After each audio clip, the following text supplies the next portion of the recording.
십자가의 길 비아 돌로로사, 이런 제목으로 말씀 나눌 때에 은혜가 되고 복이 되시기를 주님의 이름으로 축원합니다. 자, 3월 28일 오늘은 종료주일입니다. 내일부터 한 주간 고난주간이고 다음 주일은 부활절, 부활주일입니다. 예수님께서 유월절을 지키시기 위해서 예루살렘에 올라가실 때에 사람들이 감동을 받아서 길가에 있는 종려나무 가지를 꺾어서 호산나를 외쳤습니다. 만세를 외쳤습니다. 그래서 종료주일이라고 하고, 그래서 내일부터 이제 한 주간을 고난주간이라고 합니다. 그런데 사실은 이제 본격적인 고난은 목요일과 금요일 이틀이 되겠습니다. 목요일 저녁 겟세마네 동산에서 기도를 마치시고 체포가 되셨습니다. 밤 새워서 재판을 받습니다. 세상에 이런 재판이 어디 있겠습니까? 밤을 새워서 재판을 받고, 졸속 재판이죠. 그리고 금요일 새벽이 될 때, 새벽 시간일지 아침 시간일지 정확한 시간은 알 수 없지만 빌라도 법정에서 사형 언도를 받고, 주님께서는 법정에서 출발하셔가지고 골고다 언덕까지 이 800m 거리가 됩니다. 800m 거리를 걸어서 가시고 그곳에서 십자가에서 죽임을 당하십니다. 그래서 이 800m 거리를 비아 돌로로사라고 말을 합니다. 라틴어인데요, 비아는 길이라는 뜻이고 돌로로사라고 하는 뜻은 슬픔이라고 하는 뜻입니다. 이 길은 바로 슬픔의 길이다. 그래서 이제 성지순례를 지금도 가서 보면 비아 돌로로사 14척 코스가 있습니다. 이 법정에서 골고다 언덕까지 1294년 리칼두스라고 하는 사람에 의해서 처음으로 주장되었습니다.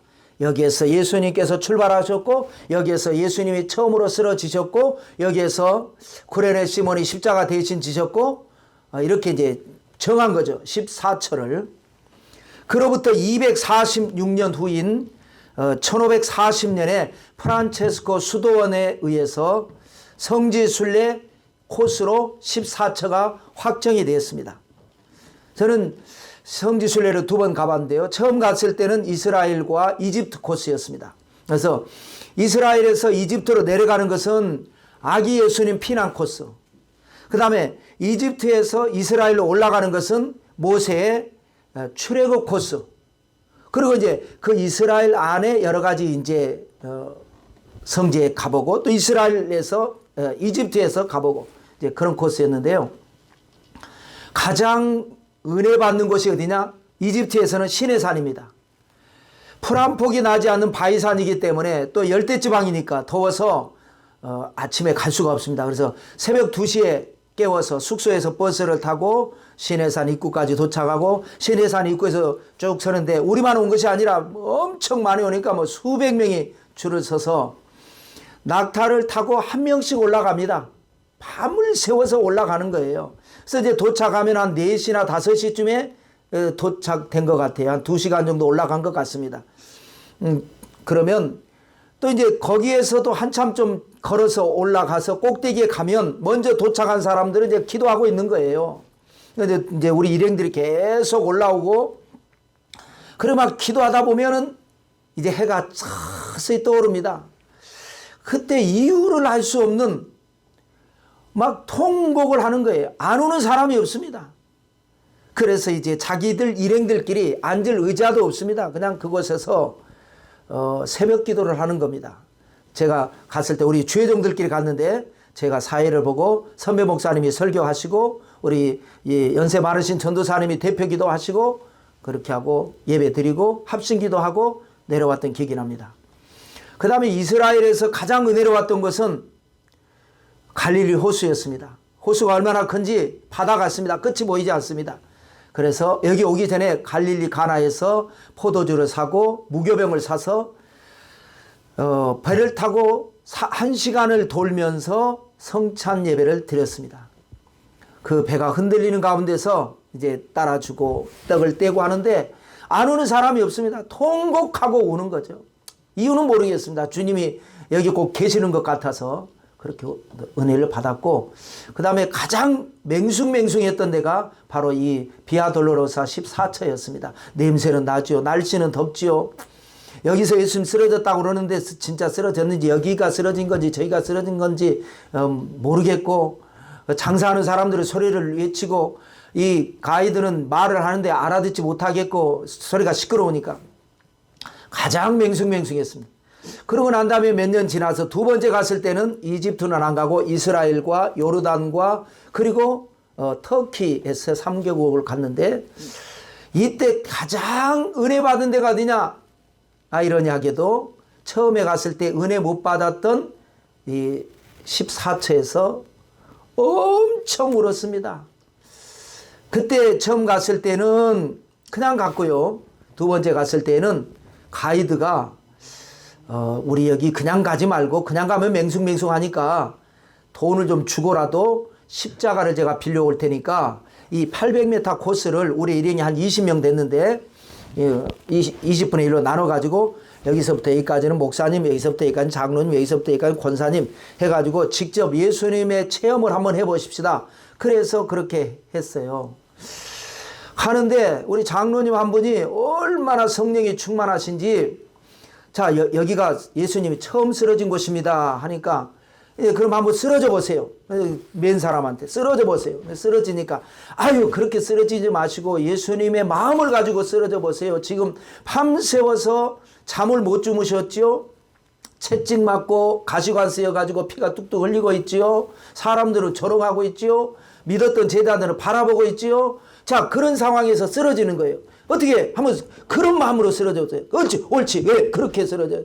그러면서 막 거기서 막 가이드는 가이드대로 막 장로님은 막 성령께서 임하신 것 같아요. 막 주님께서 이때 뭐 쓰러지셨고 얼마나 힘드셨겠습니까? 우리를 위해서 막 하는데, 감동의 도가니가 되고 지나가는 모든 이 관광객들이 우리를 다 찍는 거예요. 막 우리만 우는 게 아니라 그 사람들도 막 통곡을 하고 울면서 우리를 찍는 거예요.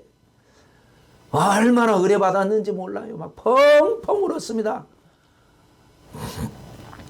그때 처음에 갔을 때는 은혜를 못 받았는데 두 번째 갔을 때는 얼마나 은혜를 받았는지 모르겠습니다. 자, 그런데 이 14처라고 하는 것이 사실은 성경에 기록된 부분도 있지만 기록되지 않은 것을 리칼두스가 그랬을 것이다. 또 여러 가지 성경뿐만 아니라 여러 가지 기록을 참조해서 한 것입니다. 그런데 어찌되건 성경에 기록된 것은 6곳입니다. 더 정확하게 말하면 8곳인데 그것은 장소가 한 장소로 말을 하는 거니까 6곳으로 선정을 하고요. 성경에 기록된 그 6곳을 6개 대지로 나눠서 여러분들과 나누도록 하겠습니다. 첫째는 빌라도 법정 제1처가 되겠습니다. 이곳에서 사형 언도를 받습니다. 자, 체포가 돼가지고 처음에 와서 대제사장의 집으로 끌려옵니다. 그리고 먼저 1차 신문은 대제사장의 장인인 안나스에게 1차 신문을 받고, 그 다음에 대제사장 가야바에게 2차 신문을 받아서 결론이 뭐냐? 이 신성 모독은 사형에 해당한다. 그러므로 사형은요, 로마의 지배를 받고 있지 않습니까? 식민지 백성들은 사형 판결을 내릴 수가 없습니다. 로마인들이 판결을 해줘야 됩니다. 그래서 빌라도 법정으로 넘겨집니다. 이때가 아마 자정시간이었을 것이라고 추측을 합니다. 그래서 빌라도 법정에 가게 되고, 빌라도가 또 3번에 걸쳐서 신문을 하게 되고, 그 결과가 뭐냐? 누가복음 23장 22절입니다. 빌라도가 3번째 말하되 이 사람이 무슨 악한 일을 하였느냐? 나는 그에게서 죽일 죄를 찾지 못하였느니 때려서 놓으리라. 소동은 일으켰으니까 때려는 듯해 죄가 뭐냐 이거예요. 죄가. 전문가, 이 전문 법률가, 이 사람은 죄가 없다라고 결론을 낸 겁니다. 그럴 때에 제사장들의 이 사주를 받은 유대인들이 소리를 높여 외칩니다. 이 사람을 놓아주면 당신은 가이사의 충신이 아닙니다. 이 사람은 자기가 왕이라고 하는데 왕을 살려두면 이거는 가이사, 황제에게 불충이 되는 거고, 당신은 그러면 충신이 아닙니다. 이건 뭐예요? 압박하는 거예요. 황제에게 일러 바치겠다라는 거예요. 황제의 총독은 가장 약한 게 뭐예요? 자기의 임명권자인 황제에게 안 좋은 보고가 들어가는 것이 가장 괴로운 일이죠. 그래서 쇠수대야를 가져오라고 명령을 하고 거기에서 손을 씻으면서 이 사람의 죄에 대해서 나는 무죄하다. 이 사람의 피를 너희가 감당해라. 할 때에 뭐라고 하는 거냐? 마태복음 27장 25절과 26절에 이렇게 말을 합니다. 백성이 다 대답하여 이르되 그 피를 우리와 우리 자손에게 돌릴지어다 하거늘 이에 바라바는 그들에게 놓아주고 예수는 채찍질하고 십자가에 못 박히게 넘겨주니라. 여러분, 말이 씨가 된다고 그러지 않습니까? 사람이 할 말이 있고 절대로 하지 말아야 될 말이 있습니다. 그것도 자기 자손에게까지, 우리와 우리 자손에게 이 사람의 핏값을 넘겨라.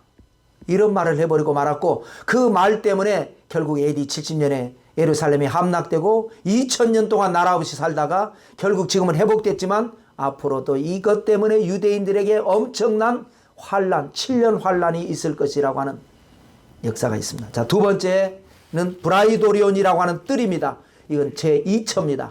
이곳에서 예수님께서 희롱당하신 사건이 있습니다. 마가복음 15장 16절에 보시면 군인들이 예수를 끌고 브라이도리온이라는 뜰 안으로 들어가서 온 군대를 모으더라.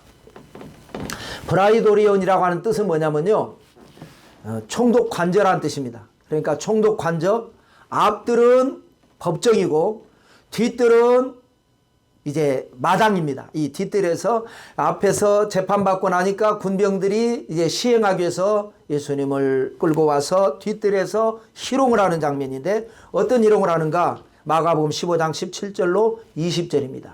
여기서 대략 8가지 행위를 하는데, 앞서 한 7가지 행위는 할 필요가 없는 행위, 규정에 없는 행위, 마지막 8번째만 옳은 행위를 하는데, 옳은 건 아니지만 자기들 입장에서는 하는 건데, 한번 보세요. 17절에 보시면 예수께서 예수에게 자색옷을 입히고 가시관을 엮어 씌우고 격려하여 이르되 유대인의 왕이여 평안할지어다 하고 갈대로 그의 머리를 치고 침을 뱉으며 꿇어 절하더라.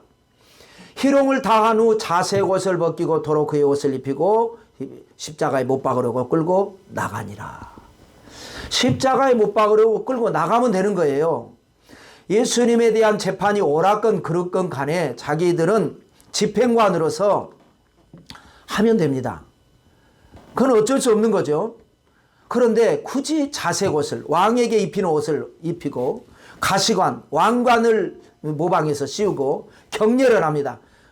왕 코스프레를 하면서 네가 왕이라면서 하면서 조롱을 한 거죠. 유대인의 왕이여 평안할지어다. 예수님은 유대인의 왕이 아니죠. 만왕의 왕이십니다. 그런데 죽음을 당하는데 평안하라고 합니다. 갈대로 머리를 칩니다. 사람은요, 누구나 머리를 스치기만 해도 기분이 나쁩니다. 머리는 건드리는 게 아닙니다. 침을 뱉습니다. 꿇어서 절합니다. 경배하는 절이 아니라 조롱하는 절을 하는 겁니다. 여러분, 사람은요, 참 이 사소한 작은 고난이라도 주어지면 그 고난을 가지고 덕을 세우면 좋겠는데 월권을 하고 남용을 합니다.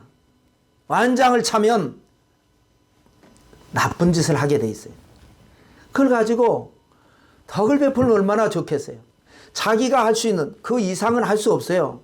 이 군병들이 재판 결과를 바꿀 수는 없어요.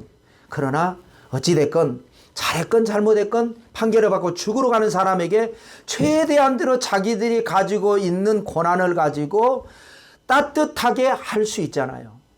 그걸 못하는 거예요, 사람은. 이게 인간의 죄성이에요. 그런데 예수님께서 그 조롱을 당하시면서도 우리 모든 인류를 구원하기 위해서 묵묵히 침묵하면서 다 감수를 하십니다. 세 번째로는 거리 초입입니다. 이제 법정에서 나와가지고 거리 초입인데 그걸 5처라고 하고 거기에서 구레네 시몬을 만납니다. 3처, 4처는 건너뛰었는데요. 3처는 뭐냐면 이곳에서 나오자마자 뭐 한 대여섯 걸음인지 10걸음인지는 알 수 없지만 나오자마자 이곳에서 예수님께서 너무 힘들어서 쓰러지셨을 것이다. 성경에는 없죠. 그러니까 마리아가 쫓아나와서 목숨 걸고 아이고 주님 그랬을 것이다. 그러니 사람들이 보니까 도저히 주님께서 이거를 못 들고 갈 것 같으니까 마침 구레네 사람 시몬이 아주 정치가 좋으니까 네가 이걸 들어 했을 것이다. 해서 3처 4처는 기록에는 없지만 5처 구레네 시몬이 예수님을 대신해서 십자가를 진 사건이 여기가 됩니다. 마태복음 27장 32절에 보면 나가다가 시몬이라는 구레네 사람을 만나매 그에게 예수의 십자가를 억지로 지워가게 하였더라. 자, 구레네 시몬 입장에서는 왜 나냐 이거예요. 이 많고 많은 사람, 구레네 시몬만 덩치가 좋았을까요? 더 덩치 좋은 사람도 있었을 텐데 왜 내가 이 일을 하는가 라고 하지만 우리 사람이 볼 때 우연한 모든 일들은 하나님께서 보시면 섭리고 뜻이고 역사입니다. 왜냐하면 여러분 왜 구레네 시몬일까요? 시몬이면 시몬이지. 이게 구레네라는 건 지명이거든요. 구레네 사람 시몬 인명. 자, 우리가 삭개오는 여리고 사람이거든요. 여리고 삭개오 이런 말 안 하지 않습니까? 사도 바울은 다소 사람입니다. 다소 바울 이렇게 말 안 하지 않아요? 다 그렇습니다. 그런데 왜 시몬만 구레네 시몬이라는 말을 쓰냐고요? 그건 알 수는 없습니다만은 성경을 보니까 구레네라고 하는 것이 많이는 안 나오지만 참 신약 성경 초대교회에 엄청난 훌륭한 일을 합니다. 이 구레네가 어디냐면 이스라엘 지도에서 내려오면은 이집트지 않습니까? 그 이집트 옆에가 리비아입니다. 오늘날에도 그렇죠. 리비아에 있는 도시 중에 하나가 구레네라고 하는 도시가 있습니다. 영어로는 키레네죠. 지금도 있습니다. 그 도시는. 성경에는 뭐가 나오냐면요. 예수님이 부활하시면서 승천하시면서 예루살렘 떠나지 말고 내게 들은 바 아버지 약속하신 것을 기다리라. 요한은 물론 너희에게 침례를 베풀었지만 나는 너희에게 성령으로 침례를 베풀 것이다. 성령이 뭔지도 모르지만 기다리라고 그러니까 갈릴리로 가지 않고 예루살렘에 기다리는데 거기가 마가의 다락방이었고 마가의 다락방에서 기도하다 보니까 오순절 날이 되는데 갑자기 불의 혀같이 갈라지고 그리고 급하고 강한 바람 같은 소리가 들리더니 성령이 임하시고 방언을 하는데 언어 방언을 하게 됐습니다. 그래서 그들이 담대하게 예루살렘에 나가서 거기에 이제 오순절 때문에 전 세계에서 흩어진 유대인들이 왔죠. 그들에게 복음을 전파를 합니다. 너희가 죽인 예수님이 바로 하나님의 아들 그리스도였다. 지금 숨어 있다가 성령 받으니까 담대하게 복음을 전하는데 거기에는 여러 나라에서 온 유대인들, 오순절을 지키기 위해서 온 유대인들인데 그 중에 구레네 사람들이 있었다. 구레네에서 온 유대인들이 있었다. 그 사람들이 3,000명, 5,000명 믿을 때 많은 사람이 믿게 됐고요. 구레네가 복음화가 됐고요. 그 다음에 많은 기록은 없지만 그래서 예루살렘 교회가 세워지고 예루살렘 교회를 통해서 복음이 전파되는데 예루살렘과 유대와 사마리아와 땅끝까지 복음을 전하라 그랬는데 예루살렘을 벗어나지 않으니까 환란이 일어나게 하시고 핍박을 받아서 흩어진 사람들이 사마리아에 빌립이 가서 복음을 전파하고 광야로 가서 또 복음을 전파하고 그런데 북쪽에 올라가면 안디옥이라고 하는 곳에 교회가 세워지게 됩니다. 누가 세우느냐? 성경의 사도행전을 보면 구레네 사람들이 가서 세운다 그럽니다. 그러니까 이 구레네가 복음화가 돼가지고 은혜를 받은 사람들이 이 구레네 지역에 사는 유대인인지 구레네에 사는 본토인 구레네 사람인지는 알 수 없지만 구레네 성도들이 가가지고 안디옥에 가서 교회를 세우고 그러니까 이 예루살렘 교회에서 바나바를 담임 목사로 초빙을 하니까 보내니까 바나바가 바울을 데리고 와가지고 공동 목회를 하게 되고 둘이서 목회를 하는데 성령께서 감동하셔서 선교하라 그래가지고 1차 선교여행, 2차 선교여행, 3차 로마까지 복음을 전하는 나중에 예루살렘 교회가 흉년 들었을 때 예루살렘 교회를 도와준 교회가 안디옥 교회. 이 초대교회 중심 교회가 된 안디옥 교회를 세운 사람들이 구레네 사람들이라는 거예요. 하나님은요 준비된 사람을 들어서 사용하시는 겁니다. 그래서 우리는 축복받을 비결이 뭐냐? 어떻게 축복받을까 걱정할 거 없어요. 하나님이 하시는 겁니다. 우리가 할 일은 뭐냐? 그릇을 준비하는 겁니다. 준비되면 역사하시는 하나님. 자, 그 다음에요. 네 번째로는 거리 중간이 되겠습니다. 이거는 제 8처가 됩니다. 여 제자들을 만난 곳입니다. 6처도 건너뛰고 7처도 건너뛰죠.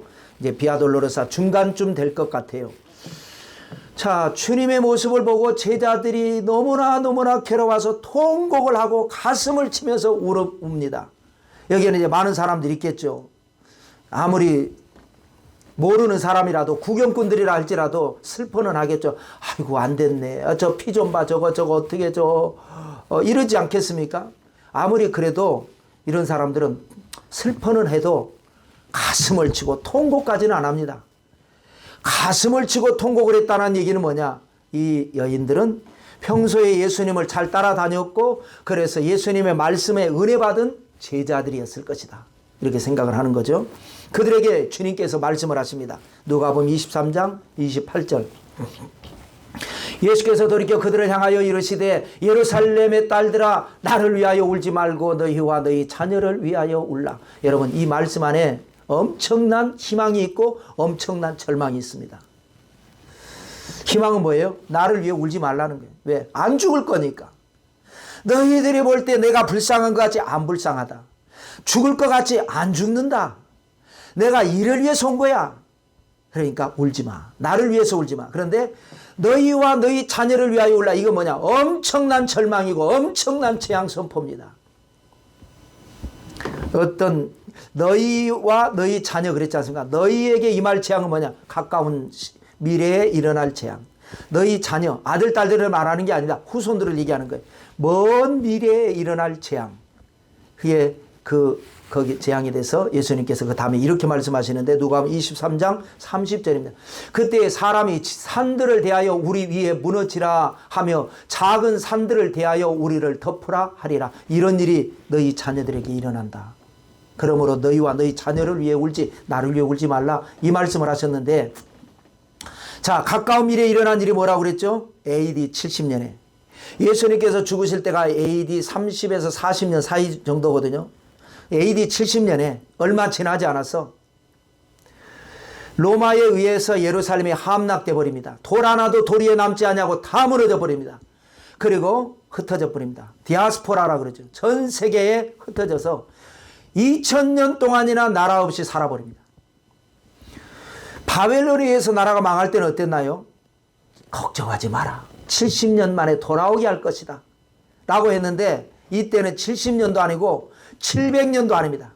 2000년 동안 나라 없었는데 돌아오기는 했지만 여전히 그들은 예수님을 믿지 않았고 그리고 결국은 나중에 적그리스도가 나와서 7년 환란이 올 때에 이 얘기가 너희 자녀를 위해 울라는 얘기가 너무나 그 환란이 무서우니까 산들을 향해서 우리 위에 무너지라고 이런 얘기를 하게 될 것이라고 지금 이거는 예수님이 하신 말씀인데 이 말씀하고 똑같은 말씀이 요한계시록 우리가 공부할 때에 6번째 인을 뗄 때에 임하는 내용이 계시록 6장 16절이었습니다. 산들과 바위에게 말하되 우리 위에 떨어져 보좌에 앉으신 이의 얼굴에서와 그 어린 양의 진노에서 우리를 가리라. 너무 무서운 일이 일어나니까 참 사태가 나가지고 거기에 내가 갇혀버렸으면 좋겠다. 그 정도의 무서운 재앙이 일어날 것이다. 이것이 7년 환란 얘기입니다. 그러나 여러분 우리는 걱정할 것 없습니다. 기름 준비 잘 된 사람은 환란이 오기 전에 데려갈 것이고 예수님을 믿는다고 믿었지만 기름 준비가 안 된 사람은 데려감을 당하지는 못하지만 남아서 환란이 올 때 하나님께서 도장을 꾹꾹 찔러 놓으셔가지고 인을 쳐주셔가지고 바이러스가 와도 바이러스 백신 맞은 사람들처럼 감당하게 하시고 그런데 믿지 않은 사람들은 환란을 통해서 피가 터지는 환란을 통해서 그러나 구원받게 하시고 그럼에도 불구하고 끝까지 믿지 않는 사람들은 지옥을 가게 될 것입니다. 자, 5번째 골고다 언덕입니다. 제 12처가 되겠습니다. 여기에서 예수님께서 십자가에서 죽으십니다. 9처도 이제 9처는 건너뛰는 거고요. 10처, 11처, 12처는 같은 장소입니다. 10처는 옷을 벗긴 곳입니다. 그리고 11처는 십자가에 달리신 곳입니다. 옷을 벗기고 그 자리에서 뭐 탈의실이 있어서 따로 한 것이 아닙니다. 거기에서 옷을 벗기시고 거기에서 십자가 매달리셨고 거기서 12처는 죽으셨어요. 장소는 같아요. 그래서 이거는 10처, 11처는 간단하게 정리하고 12처를 말씀 나누면 10처는 예수님의 옷을 벗겼어요. 그게 무슨 일이 있느냐. 지금은 모든 게 흔한 게 많죠. 사람이 죽었는데 그 죽은 사람 옷을 누가 입지 않습니다. 그런데 그때는 워낙에 물건이 귀하니까 사형을 집행하는 군병들이 그 사형수들의 옷을 나눠 갔습니다. 그런데 이번에는 나눠서 가져야 되는데 3명이면 3조각으로 2명이면 2조각으로 나눠서 갖는 건데 나누지 말고 우리 통으로 한 사람이 갖기로 하자. 그럼 누가 가져? 그럼 제비 뽑으면 되잖아. 그래, 그럼 제비 뽑자. 한 일이 있습니다. 왜 그랬는가? 1000년 전에 다윗이 이럴 것이라고 예언을 해놓은 게 시편 22편 16절과 18절입니다. 개들이 나를 에워쌌으며 악한 무리가 나를 둘러 내 수적을 찔렀나이다. 내가 내 모든 뼈를 셀 수 있나이다. 그들이 나를 주목하여 보고 내 겉옷을 나누며 속옷을 제비 뽑나이다. 라고 하는 말씀이 이루어져서 제비 뽑았다는 것을 기록하고 있고 11절은 그래서 십자가에 달리셔서 이제 하는데 십자가에 달리실 때의 일이 또 무슨 일이 일어나느냐. 가만히 지켜보는데 너무나 처참한 일 아닙니까? 너무나 처참한 상황에서 예수님의 모습이 너무 의연한 거예요. 그러니까 이 빌라도 총독이 감동도 받은 것 같아요. 그래서 부하들에게 명령합니다. 저 십자가 꼭대기 저 위에다가 패를 달아서 글을 써라. 뭐라고 쓸까요? 나사렛 예수 유대인의 왕이라고 써라. 그래 있었죠. 명령하니까. 이 제사장들이나 이런 또 염탐꾼들이 와서 이렇게 보더니 그러면 안 되는데 유대인의 왕을 자기들이 죽인 거 아닙니까? 그렇다 그러면 유대인의 왕이 아니라고 자기들은 생각을 하기 때문에 그래서 그렇게 하지 말라고 하는데 빌라도는 나의 쓸 것을 썼다 하고 그대로 붙여놓죠. 이 의미가 뭐냐? 아까 그랬죠. 나는 이 사람에게서 아무 죄도 못 찾았다 라고 말을 했을 때 그들이 뭐라고 압박을 가했나요? 이 사람을 놓아보내면 가이사의 충신이 아닙니다. 황제에게 충성을 하려면 이 사람을 죽여야 됩니다. 이 사람은 자기가 왕이라고 하지 않습니까? 황제가 있는데 왕이 있는다는 게 말이 됩니까? 여러분, 이 말이 말입니까? 뭡니까 이게? 이 총독이, 로마 사람 총독이 유대인들에게 가이사에게 충성을 다해라. 가이사에게 반란을 일으키면 안 된다. 이렇게 말하는 것은 맞아도 이치적으로 유대인들이 로마 총독에게 당신이 그렇게 하면 가이사의 충신이 아닙니다. 충성을 하십시오. 이렇게 말하는 게 말이 됩니까? 일제 식민지 시대에 한국 사람이 일본 사람에게 일본 왕에게 충성을 다해야 합니다. 일본 왕에게 반란의 마음을 품으면 안 됩니다. 이렇게 말하면 안 되죠. 그건 친일파죠. 일본 사람이 한국 사람에게 그렇게 말하는 건 맞아도 지금 그겁니다. 그러니까 총독으로서 어쩔 수 없이 사형 언도는 했지만 예수님을 보니까 너무나 훌륭하시고 또 이 못된 사람들을 혼내주기 위해서 나사렛 예수 유대인의 왕이라고 써서 붙인 겁니다. 그럼 만약에 황제에게 어떤 보고할 일이 있으면 이 사람이 왕이라고 해서 제가 죽여버렸습니다. 그럼 자기 피할 길은 나고 그 다음에 이 제사장들에게는 너희가 그랬잖아. 이 사람이 유대인의 왕이라고 너희가 그랬잖아. 왕이니까 죽여달라고 그랬잖아. 그래 난 왕이다. 이 사람 왕이니까 죽였다. 그러니까 너희들은 너희 왕을 죽인 나쁜 사람들이야. 라고 하게 된 겁니다. 그리고 12처에서는 십자가에서 예수님이 죽으시는데 9시에 십자가에 매달립니다. 아침 9시에. 밤새 재판받고 자정쯤에 빌라도에게 가고 빌라도에게서 3차례에 걸쳐서 신문받고 거기에서 사형 언도를 받고 그리고 거기에서 조롱도 받고 그리고 나와서 800m 거리를 가다가 쓰러지셨다가 또 다시 일어나셨다가 그렇게 해서 아침 9시에 십자가에 매달립니다. 그리고 3시간 동안 그렇게 있는데 시끌시끌하죠. 그 예수님 달고 다른 또 강도들 또 좌우편에 달고 조롱하고 슬피 울고 뭐 시끌시끌 3시간 동안. 그러면 9시에서 3시간이면 12시 이제 정오가 됩니다. 가장 해가 밝을 때에 갑자기 어두워져 버립니다. 3시간 동안 12시부터 오후 3시까지. 여러분 지금도 그러지 않습니까? 뉴스에 여름에는 오늘 이 해가 새살이 강하니까 야외 활동을 조절하라. 이런 뉴스 많이 나오지 않습니까? 12시부터 오후 3시까지가 가장 강한데 어두워져 버렸어요. 하나님의 슬픔, 하나님의 진노를 표현한 겁니다. 그러니까 6시간 매달려 있었어요.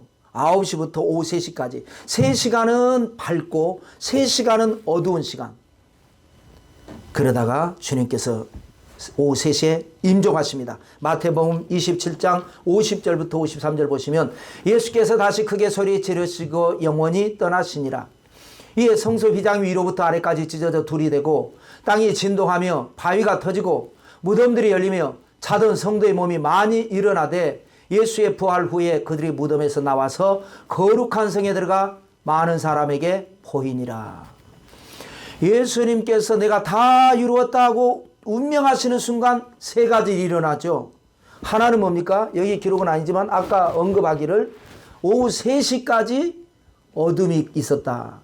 예수님이 오후 3시에 임종하니까 어둠이 갑자기 사라지고 다시 원래대로 밝아졌습니다. 예수 그리스도의 십자가의 죽으심은 이 세상의 어둠의 세력을 몰아내고 빛의 세계를 만드시는 은혜의 사건이다. 이걸 선포한 겁니다. 또 하나의 사건이 뭡니까? 지금 여기는 갈릴리가 아니라 골고다 언덕입니다. 저 멀리 예루살렘 이 성전에는 휘장이 있습니다. 성소와 지성소를 구분하는 휘장. 성소까지는 제사장은 들어갑니다. 그러나 대제사장이라도 지성소는 못 들어갑니다. 1년에 딱 한 번 속죄일, 대속죄일에만 들어가고 못 들어가는 것입니다. 하나님과 죄인과의 이 사이가 막혀 있었습니다. 근데 예수님께서 십자가에서 죽으시는 순간 휘장이 위에서부터 아래까지 쫙 찢어짐으로 말미암아 이제는 누구든지 하나님께 나아갈 길이 열렸다. 이 죽음의, 십자가의 죽음의 의미입니다. 세 번째 사건은 뭐냐? 그때의 이 무덤가에 공동묘지에 성도, 잘 믿었던 성도들이, 죽었던 성도들이 부활합니다. 그런 사건은 이제 다음 주에 부활주일에 이 말씀을 나눌 것이니까 이런 3가지 사건이 있었다는 걸 생각하면서 넘어가고, 마지막 6번째는 동산무덤 제14처 예수 그리스도의 시신을 안치한 곳이 되겠습니다. 여러분 갑툭튀라고 하는 말이 있죠. 요즘은 말을 줄여서 많이 하지 않습니까? 갑자기 툭 튀어나왔다. 이 아리마대 사람 요셉이 그런 사람 같습니다. 바리새인 중에서도 또 사두개인 중에서도 대부분의 바리새인, 사두개인, 제사장들, 서기관들이 예수님을 핍박하고 미워했지만 그 중에 누군가는 예수님을 믿었습니다. 우리가 잘 아는 니고데모 같은 경우는 초장에 기록이 나오죠. 요한복음 3장에 밤에 예수님을 찾아와서 당신은 우리와 같은 사람 같지가 않습니다 하고 하니까 너희가 물과 성령으로 거듭나지 않냐면 하늘나라에 들어갈 수 없다. 그때부터 은혜를 받고 예수님의 제자가 됩니다. 근데 자기 신분을 숨기죠. 어쩔 수 없지 않습니까? 안 그러면 추방당하니까. 그 기록은 없지만 니고데모와 같이 아리마대 사람 요셉도 예수님의 제자다. 성경은 그렇게 기록하고 있습니다. 근데 자기를 숨길 수밖에 없어요. 어쩔 수 없이. 그런데 예수님께서 죽으시는 모습을 보니까 숨길 수가 없는 거예요. 그래서 당돌이 빌라도에게 나가서 저 분을 제가 모시고 가서 장례를 치러드리기를 원합니다. 이 당돌이라고 하는 뜻은요, 목숨 걸고 이런 뜻입니다. 그래서 허락을 받습니다. 그래서 요한복음 19장 41절 42절에 보면 예수께서 십자가에 못 박히신 곳에 동산이 있고 동산 안에 아직 사람을 장사한 일이 없는 새 무덤이 있는지라. 이것이 아리마대 사람 요셉의 가문의 무덤입니다. 그 무덤에 이날은 유대인의 준비일이요 또 무덤이 가까운 거로 걸어 예수를 거기 두니라 해서 거기 모십니다. 원래 표현으로 하면 어떻게 해야 됩니까? 거기에 장례를 치르니라 이렇게 말을 해야 맞지 않습니까? 그런데 거기 두니라 이 말은 뭐예요? 거기 두고 다음에 어떤 뭔가가 또 있는 겁니다. 임시로 놔둔 겁니다. 왜? 영원히 죽을 것이 아니기 때문에 그렇습니다. 저는 이 거기 두니라라고 하는 5글자에 굉장히 은혜를 받았습니다. 거기 두었을 때 예수님께서 좋았을까요? 이 무덤 아니겠습니까? 냄새 나는 곳 아니겠습니까? 침침한 곳, 어둠이 있는 곳 아니겠습니까? 그런데 거기 두니까 하나님께서 감동하셔서 아리마대 사람 요셉을 통해서 거기 두니까 거기서 기다리는 겁니다. 이제 안식일을 지나고 나서 새벽에 부활할 때까지 기다리고 있는 겁니다. 자, 여러분은 지금 어디에 있습니까? 여기에 있습니다. 21세기, 시간적으로는 21세기, 공간적으로는 이 장소에 우리는 있습니다. 마음에 듭니까? 마음에 들건 안 들건 우리는 있으라 하는 곳에 있는 겁니다. 가끔 이제 우리 집사람이나 이렇게 사람들이 저한테 하는 말이 옛날에 태어났으면 좋았겠다라는 말을 합니다. 저도 그런 생각을 가끔 해요. 조선시대에 태어났거나 아니면 아주 옛날 소크라테스 시대에 이런 때 태어났으면 내가 어땠을까 이런 생각을 해볼 때 있거든요. 그러나 내가 원컨 원치 않건 21세기 시대에 나를 하나님이 두셨고 이 공간에 나를 두셨고 이 역할을 하게 하셨습니다. 마음에 들건 안 들건 나는 이 자리에 충실한 것이 필요하겠죠. 여러분은 어떻습니까? 여러분이 지금 현재 어디에 있든지 무엇을 하든지 섭리를 보면 하나님께서 여러분을 거기에 두신 줄로 믿습니다. 아멘. 그러면 어차피 있는 건 아니겠습니까? 어차피 있는 거 기쁨으로, 감사로, 보람으로, 희망으로 아유 그냥 죽겠네 아주 이럴 것까지 없더라 이거죠. 여러분 주님께서 여러분에게 맡기신 그 역할에 기쁨으로 감당하시기를 주님의 이름으로 축원합니다. 왜냐하면 이건 하나님의 언약입니다. 지금은 냄새나고 지금은 침침하고 지금은 마음에 안 들지 몰라도 내일 모레 부활할 겁니다. 하나님의 역사하실 겁니다. 모든 마음에 들지 않는 것을 다 꺾어버리고 새로운 부활, 새로운 희망으로 새로운 역사를 일으켜 주실 것입니다. 하나님께서 우리 시장 가서 엄마 잃어버린 게 문제가 뭐죠? 엄마가 여기 있으라는 곳에 있으면 찾게 돼 있어요. 근데 엄마 찾는다고 돌아다니다가 영원히 잊어버리지 않습니까? 하나님께서 있으라는 곳에 있는 거예요. 마음에 안 들어도 내 할 일을 하는 거예요. 어차피 할 일인데 기쁨으로 하는 거예요. 그러다 보면 부활의 새 소망이 일어나고 하나님께서 우리를 만나러 오실 때에 깜짝 놀랄 좋은 일은 일어나게 될 줄로 믿습니다.